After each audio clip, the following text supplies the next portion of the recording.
Hello and welcome back to Bite Size Boxing. Today we're going to be talking about the big heavyweight fight taking place this weekend, that of course being Derek Chisora versus Deontay Wilder. A fight that actually was originally signed all the way back in, I believe, 2013. There was an announcement for the fight, there was a press conference for the fight, there was posters made, it was fully announced, but it ended up falling through and not happening. Now, I want to get straight into this one. I've had loads of audio issues, loads of technical issues, and I haven't really had a chance to prepare for this the way I'd like to, so this is all going to come off the dome. So first and foremost, I do think some people are falling in the trap of kind of thinking about these guys, particularly Derek Chisora, as him in his prime. You know, I see people saying stuff like, well, Derek Chisora is a real good marauder, he can keep a tight guard, he can walk forward. Someone like Deontay Wilder is not a particularly big fan of pressure, so if he can exert himself and if he can put himself on Deontay Wilder's chest and start getting to work, he's physically stronger than Wilder in the clinch, he'll be able to make it messy, he'll be able to maraud forward and make it quite ugly and drown Deontay Wilder. Now I would say prime for prime, I could see that happening. Yes, of course, Deontay Wilder definitely always has that equaliser, and he definitely hits hard enough to knock Derek Chisora clean out, make no mistake about that. But I think what some people do lose sight of is although Deontay Wilder is pretty washed at this point, there's no doubt about it, so is Derek Chisora. In fact, Derek Chisora, I would say, is even more washed than Wilder. Yes, Wilder hasn't looked great recently, particularly, when you think about the Herndon fight, the fight against Parker, the fight against Zhang, Wilder's not been looking good at all recently. That is a fair point to make. And yes, he's old, and yes, there's been injuries. But neither is Derek Chisora. But Derek Chisora has it's weird, he's kind of flattered to deceive in many ways, because although he's been winning and he's been getting good results, the manner of the performances, it's more the fact that this guy just has so much heart that he drags himself through it. The balance for Derek Chisora has been gone for years at this point, and it's been getting worse fight on fight. I think it was the Wallen fight, where on the walk to the ring, he quite literally tumbled through the ropes trying to climb into the ring. That's how gone this guy's balance is. If you see him in the ring, whenever he throws a right hand in anger, he throws himself completely off balance and he falls to the other side of the ring. This is the sign, by the way, of a shot fighter, is when their balance starts to go. And for Derek Chisora, as I say, the balance started going probably about 4 or 5 years ago, noticeably, and at this point, he's wobbling all over the place whenever he's in there. It's just the fact that he bites down on his gum shield, he has a never say die attitude, and he refuses to lie down. And that is commendable, don't get it twisted. But as I say, I still think people are maybe not giving enough credence to how shot this guy is. If you go and look at the way that he used to fight, particularly in his prime, you look in the Pulev fight, in the Klitschko fight, for example. This was a guy that, yes, he never had an elite gas tank, but he could manage his stamina quite well. And when he did want to take breaks, he was very good at doing it. He would keep a tight, high guard, and he could still kind of stay on your chest and keep applying pressure even when he wasn't throwing punches. I mean, these days, really the last sort of 4 or 5 years, once you get out the first 2 or 3 rounds, he's fighting for about 20 or 30 seconds a round. The rest of the round, he's literally in the corner, slumped against the corner, taking a break. And that's the way that Derek Chisora has been fighting for years.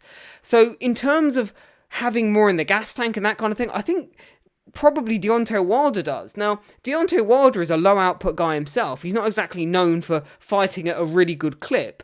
So maybe that won't matter too much, but I still think if push come to shove and you put these guys on a heavy bag, not that that necessarily matters in a fight situation, I still think someone like Deontay Wilder probably has a better output than Derek Chisora at this stage. Yes, Derek Chisora can throw, Hail Marys and just throw these like haymakers for the last 20 seconds of a round, but again, he's taking massive breaks in fights, he's wobbling all over the place, he's getting hurt more often than he ever used to, so I don't necessarily see this as a foregone conclusion for Derek Chisora at all.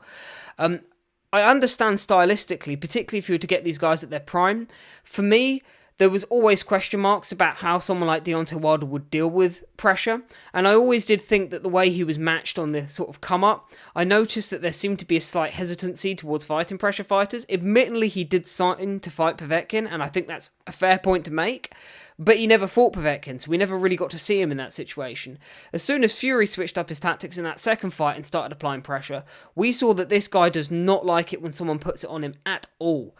So I still think, prime for prime, I can definitely see a world in which, Derek Chisora goes in there and makes it very, very uncomfortable for someone like Deontay Wilder and possibly, drowns him, hooks up close, that kind of thing, really making it messy on the inside because Deontay Wilder can't fight on the inside.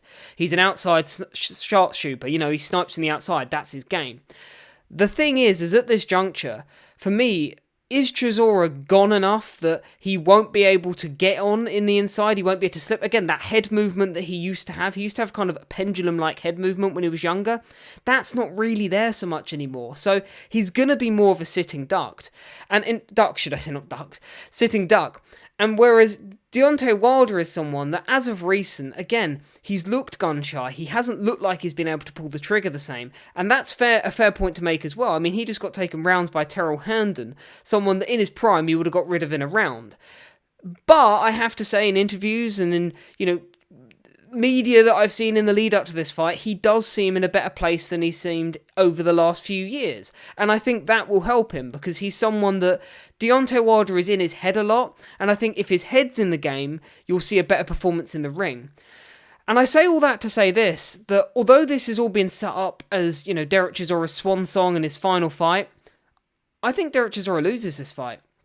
I think Derek Chisora gets knocked out by Deontay Wilder.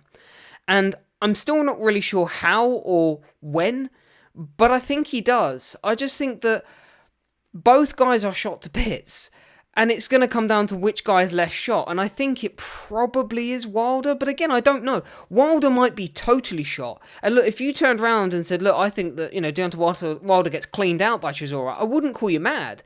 After all, Chisora's recent form has been way better, but again, he's kind of, you look at that Joyce fight, you look at that Wallin fight.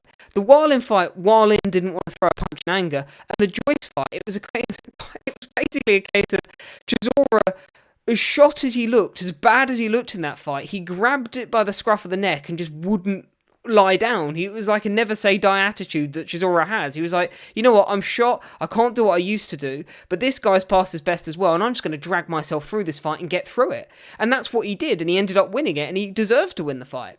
So Chisora's heart cannot be underestimated. He's not just going to go in there and lie down. He's going to bring it.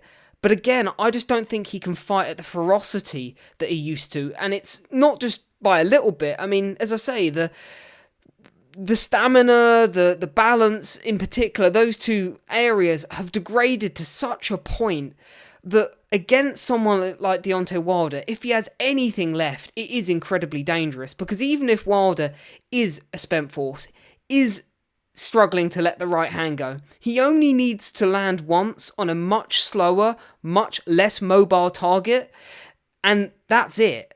So I look at it and I think, on the balance of probability, again, if this was a prime Chisora, I would back him to probably bob and weave his way in, be able to get onto that inside and make it very uncomfortable for Deontay Wilder.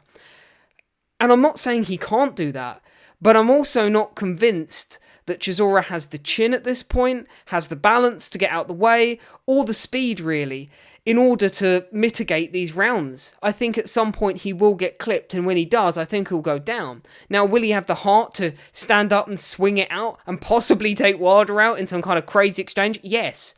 So, don't get it twisted, I think this is going to be an unbelievably fun fight. Whoever wins it, it's going to be carnage. And I think from the first round, it's going to be a case of we just start seeing bombs getting thrown, and it's probably who lands first. It's just a case of, as I say, I think if Wilder is in the right place mentally, even though he's had injuries, even though he's definitely past his best, I just think he might have just about enough left to deal with Derek Chisora, because let's be really honest about it, Derek Chisora has been showing the early onsets of CTE, let's be brutally honest, for years now. This is a guy who really should have retired probably 10 years ago, if we're being really honest about it, in terms of from accruing damage perspective. So this is a guy who's well past his best himself. And I think that has kind of gone under the radar a bit just because of how bad Wilder's looked recently. So I say all that to say this, I think that Wilder nicks it. I think he probably does win this fight. It might be a case where they both get hurt, they both get dropped. One of them gets hurt, maybe Chisora, and goes down, and then makes a final stand and swings and puts Wilder down. It's going to be that kind of fight, isn't it? So look, whatever happens, there's going to be carnage. But it is a case of two guys who are well past their best going at it. Both of them probably don't hold a shot as well as they used to. again, anything really could happen. One of them could go in and be completely shot, completely unable to hold a shot and just get taken out in the first round, or it might just be a slugfest for, 3, 4, 5 rounds until one of them gets exhausted and just get taken out. I don't know. But whatever happens, it's going to be a good fight. I think we know that. So I'm looking forward to it. But you let me know what you think. And look, if you completely disagree with me, I wouldn't necessarily call you mad, because I don't really know how this is going to go either. It's just a case of, I think maybe Chisora is further gone than Wilder, even though he's looked better recently, just because of the nature of the fights that he's been in and that kind of thing, and how long in the tooth he does look to me. But it is what it is. You let me know what you think. I'd be interested to know. Yeah, and take it easy, guys. Cheers.